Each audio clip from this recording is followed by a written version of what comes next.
దేశం ఆర్థికంగా సామాజికంగా చైతన్యవంతంగా ఉండాలని చెప్పేసి ఏబీవీపీని 1948లో ప్రారంభించడం జరిగింది. ఆ కాలక్రమంలో 1949 జూలైన ఏబీవీపీ అఫీషియల్గా రిజిస్ట్రేషన్ చేసి జూలై 9 నుంచి ఏబీవీపీ ఫార్మేషన్ డేగా ఈరోజు మనం చెప్పుకుంటున్నాం. మనందరికీ తెలుసు అఖిల భారతీయ విద్యార్థి పరిషత్ అంటే ఈ దేశంలో విద్యార్థుల కోసం నిరంతరంగా ఎక్కడ విద్యార్థికి సమస్య వచ్చినా, ఎక్కడ ఏ చిన్న ప్రాబ్లం వచ్చినా కూడా అక్కడ అఖిల భారతీయ విద్యార్థి పరిషత్ ప్రత్యక్షం అవుతుంది. ఈ దేశంలోనే కాదు, ఈ ప్రపంచంలో కూడా దాదాపుగా 70,43,000 సభ్యత్వంతో ప్రపంచంలోనే అతిపెద్ద స్టేట్ ఆర్గనైజేషన్గా అఖిల భారతీయ విద్యార్థి పరిషత్. కావాలంటే మీకు చెప్పింది కావాలంటే అంటే తప్పే అనుకుంటే మీరు గూగుల్లో కూడా కొట్టుకోవచ్చు.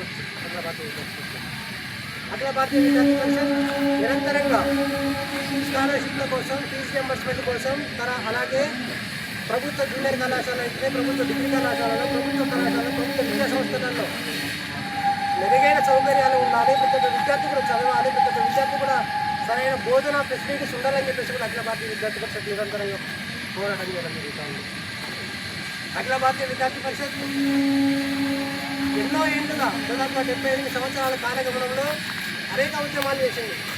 1980లో ఏబీవీపీ, ఆ సమయంలో ఏబీవీపీ పనిచేస్తున్న సమయంలో రాడికల్ స్టూడెంట్స్ ఆర్గనైజేషన్స్, కమ్యూనిస్టులు, లెఫ్టిస్టులు ఈ దేశాన్ని విచ్ఛిన్నం చేయాలని చెప్పేసి, ఈ దేశాన్ని అగమ్య గోచర పరిస్థితులని చెప్పేసి కూడా ఎంతోమంది చేస్తూ ఉంటే మన దగ్గరలో ఉన్నటువంటి కాకతీయ విశ్వవిద్యాలయం, కాకతీయ యూనివర్సిటీలో ఇదే జనవరి 26వ తారీఖున మనం జాతీయ జెండా ఎగరేసుకుంటాం కూడా మన కాలేజీలో అంతా ఉంటాం. అక్కడ ఉన్నటువంటి అక్కడ వైస్ ఛాన్సలర్ జాతీయ జెండా ఎగరవేస్తే ఇది బూటకు స్వాతంత్రం అని చెప్పేసి, ఈ బూటకు గణతంత్ర దినోత్సవం అని చెప్పేసి అక్కడ ఉన్నటువంటి కొంతమంది లెఫ్ట్ ఆర్గనైజేషన్ వాళ్ళు వచ్చేసి జాతీయ జెండాను చెప్తే అక్కడే ఉన్నటువంటి ఎవరు వారికి భయపడి ఎక్కడ మేము పోయి జాతీయ జెండా ఎగరేస్తే మమ్మల్ని చంపుతారనే ఉద్దేశంతో ఎవరు కూడా ముందుకు రాలి. ఆ సమయంలో అఖిల భారతీయ విద్యార్థి పరిషత్ కార్యకర్త సామాజిక జగన్మోహన్ అని చెప్పేసి అది నా ముందుకు వచ్చి జాతీయ జెండాకు అవమానం జరిగిందని చెప్పేసి జాతీయ జెండాను ఎగరవేసి వారి మీద కేసు పెట్టి తిరిగి వస్తున్న తరుణంలో అతి కిరాతకంగా జరుగుతుంది. అంటే ఒక సామాజిక జగన్మోహనే కాదు, ఈ దేశానికి స్వతంత్రం వచ్చిన తర్వాత లెఫ్టిస్ట్ అంటే కమ్యూనిస్టులు, నక్సలైట్ల చేతిలోని దాదాపు 30 నుంచి 45 మంది ఏబీవీపీ కార్యకర్తలు అయిపోయింది. ఇంకా వీరు సంఘ పరివార కార్యకర్తలు చనిపోవడం జరిగింది. అంటే ఈ దేశం ఉన్నతి ఉండాలి, ఈ దేశాన్ని అగ్రగామిలో ఉంచాలి, ఈ దేశం అంటే ఈ దేశం ఫస్ట్ సెల్ఫ్ రక్షణ ఉద్దేశంతో ఈ భావజాలకు అఖిల భారతీయ విద్యార్థి పరిషత్ ముందుకు పోతా ఉంది. ఇదే మనందరూ తెలుసుకోవాలి, ఈ తెలంగాణకి ప్రత్యేక తెలంగాణ కావాలని చెప్పేసి కూడా అఖిల భారతీయ విద్యార్థి పరిషత్ 1980లో నెల్లూరులో జరిగినటువంటి రాష్ట్ర మహాసభలో కూడా తీర్మానం జరిగింది. ఇలా చేస్తున్న సమయంలో ఏబీవీపీ నగరపేరి రణబేరి అనే పేరుతో సుష్మా స్వరాజ్ పిలిపించిన రణబేరి చేయడం జరిగింది. నా రక్తం నా తెలంగాణలో పేరుతోటి తర్వాత బాసర నుంచి శ్రీశైలం వరకు ఇలా పాదయాత్ర నిర్వహించడం జరిగింది. అడుగున ఎక్కడ వచ్చారు అఖిల భారతీయ విద్యార్థి పరిషత్ కార్యక్రమాలు నిర్వహించడం జరుగుతుంది. అంతేకాకుండా అఖిల భారతీయ విద్యార్థి పరిషత్ మనందరూ తెలిసి ఏమంటే ఏబీవీపీ అంటే స్కూల్ బంద్ చేయడం, కాలేజీ బంద్ చేయడం, ధర్నా చేస్తారనే ఉద్దేశంతో మనం అందరం ఉంటాం.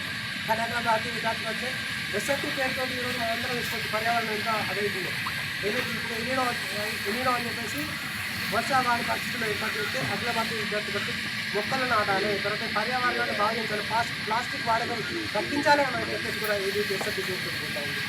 తర్వాత ఎస్ఎఫ్ఎస్ పేరుతో మనందరికీ తెలుసు అత్యవసర పరిస్థితుల్లో రక్తదానాలు చేయాల్సి వస్తుంది. అలాంటి సమయంలో బ్లడ్ డైరెక్టర్, బ్లడ్ డొనేషన్ క్యాంపులు ఏదైతే నిర్వహిస్తూ ఉంటాయి, చోటు పేరుతోటి, తర్వాత కేరో భారత్ పేరుతో ఇలాంటి వివిధమైన రకాల పేరుతో ఏదైతే ఈరోజు ముందుకు వెళ్తూ ఉంది. విద్యార్థి పరిషత్ వ్యక్తులారా ఒకటే చెప్తున్నాను నేను, ఈరోజు మనందరం కూడా యువత జంజీ, మనందరం జంజీ, ఈ జంజీని సోషల్ మీడియా కేంద్రంగా చాలామంది కూడా మనందరినీ కూడా ఒక తప్పుదో పట్టించి ఈ దేశానికి ఈ దేశ విప్లవ శక్తులుగా ఎంతోమంది కొన్ని విధాలుగా సోషల్ మీడియాలో మనందరినీ కూడా మన మెదడుల్లో ఈ దేశాన్ని నాశనం చేయాలి, లేకపోతే మన ఈ జాతికి ఈ దేశంలో వ్యతిరేకంగా ఉన్నటువంటి శక్తులందరూ కూడా మన సోషల్ మీడియా నిరంతరంగా మనం కలుస్తూ ఉన్నాయి. సో అవన్నీ కూడా మనకి తిప్పికొట్టు మనం చదవాలి, మనతో పాటు సమాజాన్ని చదివించాలి, సమాజాన్ని అభివృద్ధి చేయాలి, మానవ కోరుతా ఉంది. ధన్యవాదాలు.